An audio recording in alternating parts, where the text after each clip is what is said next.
Assalamualaikum warahmatullahi wabarakatuh. Salam sejahtera untuk kita semua. Semoga kita selalu diberikan kesehatan sama Allah dan selalu terhindar dari virus COVID-19.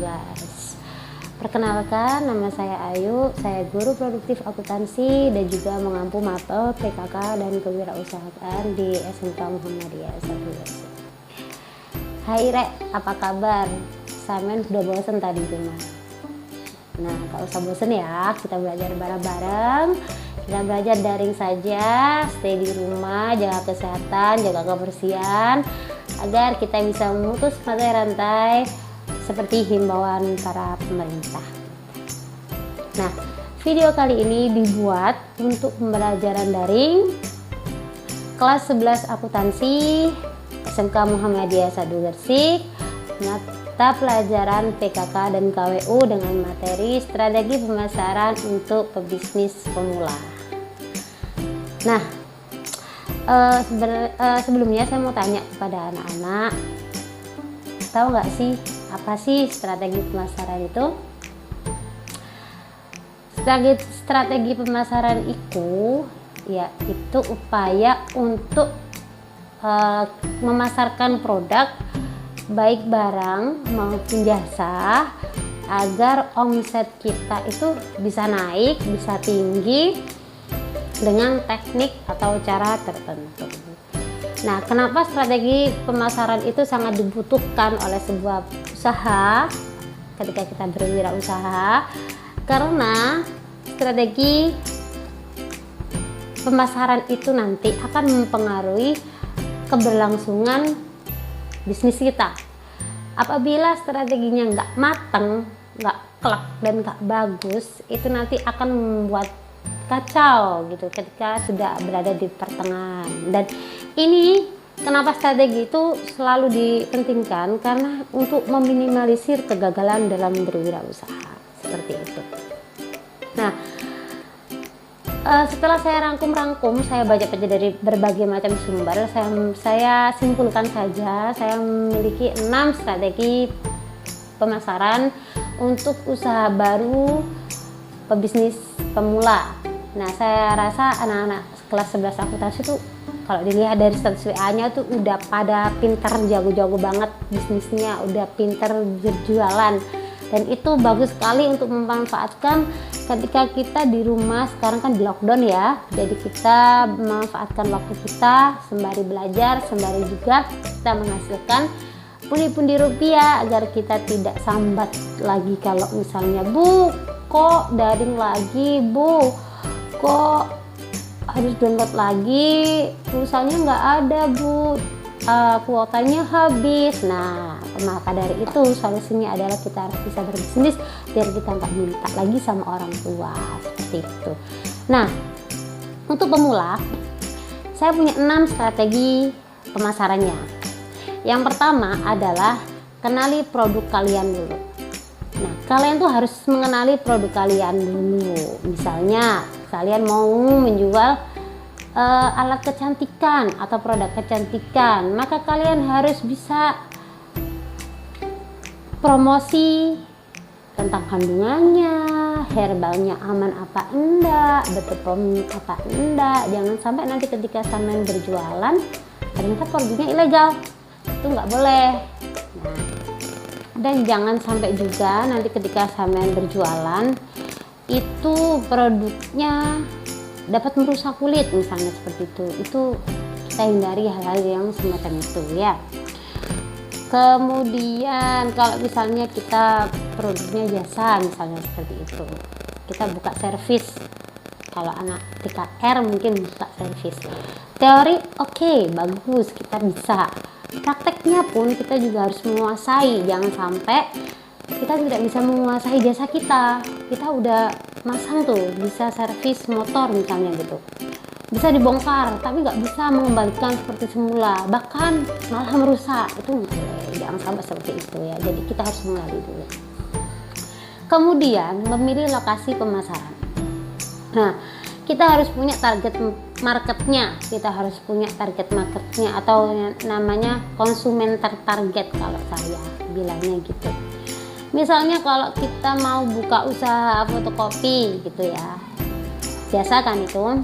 Nah, itu kita harus buka yang dekat dengan kampus misalnya gitu, atau instansi pemerintah atau sekolah gitu. Jangan sampai mau buka fotokopi tapi kalian deketnya sama pasar induk misalnya gitu. Nah, ngapain? Kan nggak bisa gitu kan. Masa iya tukang sayur mau fotokopi sayur? Nggak mungkin ya gitu. Jadi harus terdekat. Misalnya kosmetik. Nah, kosmetiknya ini yang untuk usia berapa gitu loh. Biasanya kalau ada anti agingnya untuk usia 30 tahunan, berarti kita harus target marketnya adalah untuk yang ibu-ibu usia 30 tahun ke atas, misalnya serum gitu kan. Jangan anak usia dini sampean tawarin, ini deh ada produk kecantikan biar kamu besar-besarnya cantik gitu, ya malah dirusak itu namanya ya. Kemudian manfaatkan media sosial, guys. Kita sekarang bukan hidup di zaman yang nggak ada sinyal, antah berantah, yang kita nggak ada listrik, sampai nggak ada jaringan, enggak ya.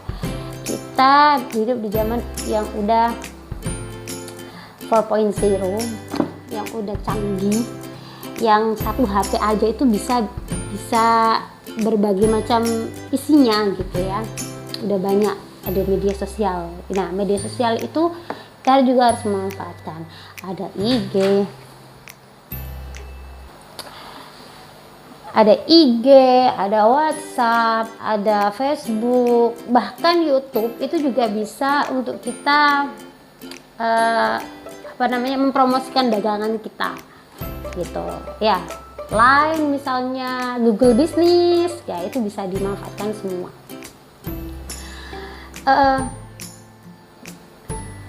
Kemudian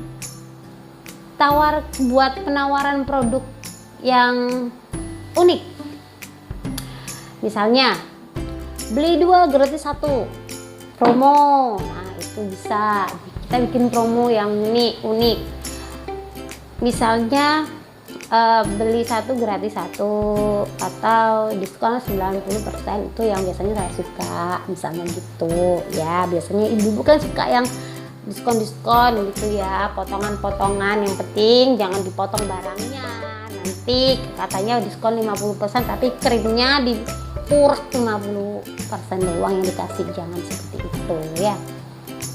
Kemudian ikuti trennya ya. Anak-anak, kalau kita misalnya jualan fashion gitu, jualan baju, kita ikuti trennya gitu. Jangan kita jualan yang baju kayak emak-emak zaman dulu kamu jual, atau yang sekarang trennya misalnya bajunya polos, gak kerudung saya ini motif baju polos gitu, cantik kayak saya misalnya gitu ya. Itu bisa. Atau trennya sekarang yang ada gambar kupu-kupunya misalnya gitu ya, kita ikutin aja trennya gitu.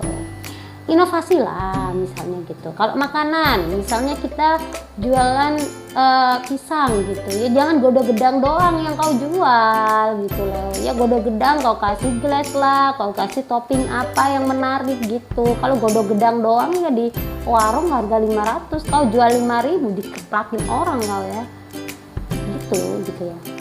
Kemudian memilih yang terakhir itu menjalin hubungan baik dengan konsumen ya. Anak-anak itu paling penting ya.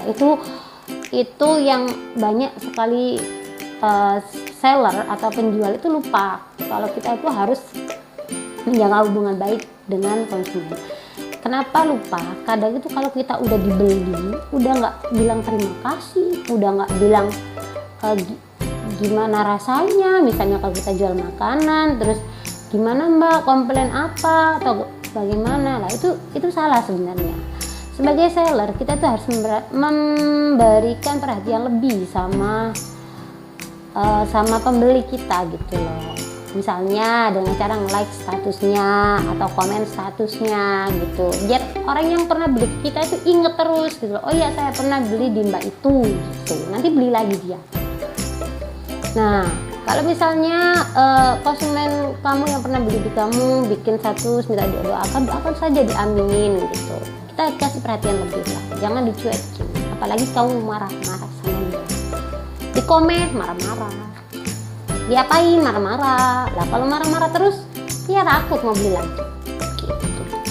Nah itu ada 6 ya, jangan lupa strategi pemasaran yang sudah saya rangkum. Yang pertama adalah kenali produknya, yang kedua memilih lokasi pemasarannya, yang ketiga manfaatkan sosial media, yang keempat beri penawaran produk yang terbaik, kemudian ikuti trennya, dan yang terakhir adalah menjalin hubungan baik dengan konsumen. Nah itu strategi pemasarannya, semoga bermanfaat buat anak-anak sekalian, buat anak akuntansi juga. Semoga bisnisnya lancar, pintar cari duit, semoga kalian nanti kalau setelah lulus dapat langsung berwirausaha, keren kan gitu. Dan bisa mengurangi angka pengangguran, membantu pemerintah mengurangi angka pengangguran yang notabene nanti disumbang banyak oleh SMK. Semoga lah tidak seperti itu lagi. Terima kasih, sekian dari saya. Stay di rumah, tetap belajar yang rajin, semoga bermanfaat. Assalamualaikum warahmatullahi wabarakatuh. Dadah.